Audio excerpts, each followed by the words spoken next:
The room hums before anyone speaks. Vents whisper, fluorescent lights buzz, a printer rattles awake in the hallway.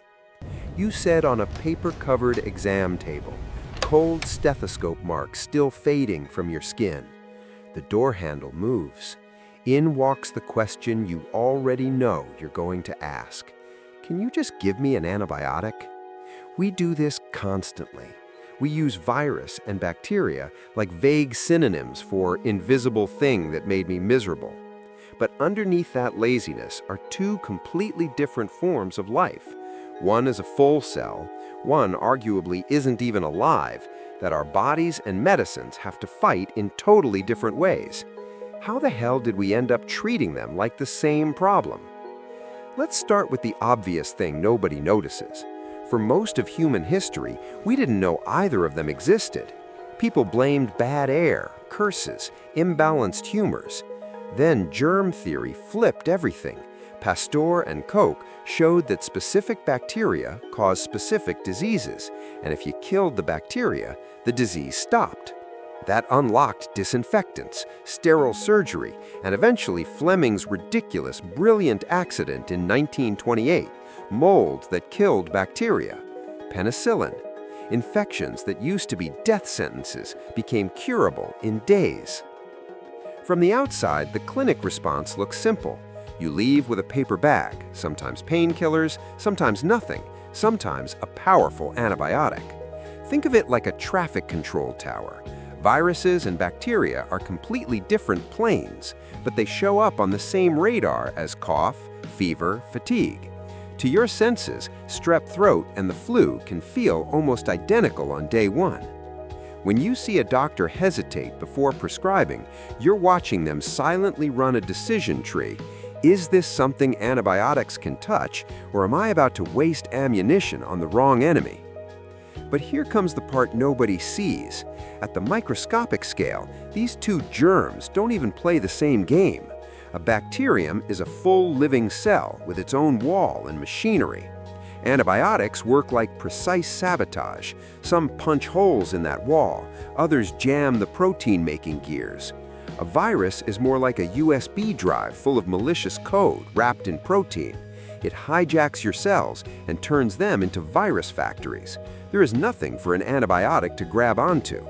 Using an antibiotic on a virus is like trying to fix a software bug with a hammer. You miss the problem and break everything around it instead. The result? Roughly 1/3 of all antibiotic prescriptions are unnecessary. Every time we throw antibiotics at a virus, we pressure the harmless bacteria living in and on us to evolve resistance, quietly becoming strains our drugs can't kill. That invisible arms race already kills more than 1 million people a year, and projections put that number higher than cancer by 2050. If you're finding this fascinating, hit that like button and subscribe to The Curious Mechanism for more hidden engineering stories. But you're probably thinking, what if doctors guess wrong the other way? What if they don't use antibiotics when it really is bacteria?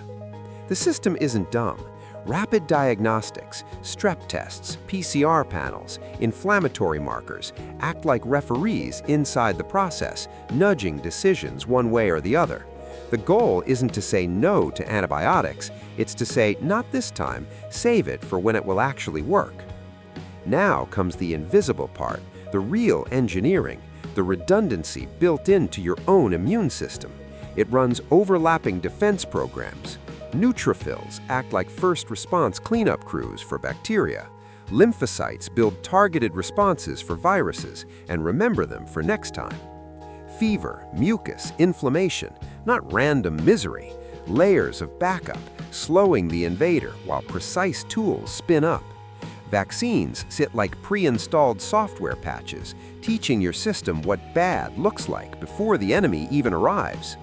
Virus versus bacteria isn't just a vocabulary quiz.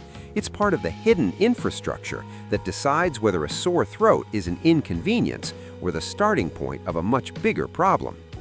Next time you're in that exam room and feel the urge to ask for something strong just to be safe, remember, there are two invisible enemies and only one of them even notices antibiotics are there. So next time you hear someone say, "I took antibiotics for my flu," you'll know you're watching a tiny piece of the future being traded away for a placebo. If this changed the way you think about getting just-in-case antibiotics, subscribe to The Curious Mechanism and hit the like button. Share this with someone who still thinks all germs are the same. This is The Curious Mechanism, exploring the invisible systems that keep the world running.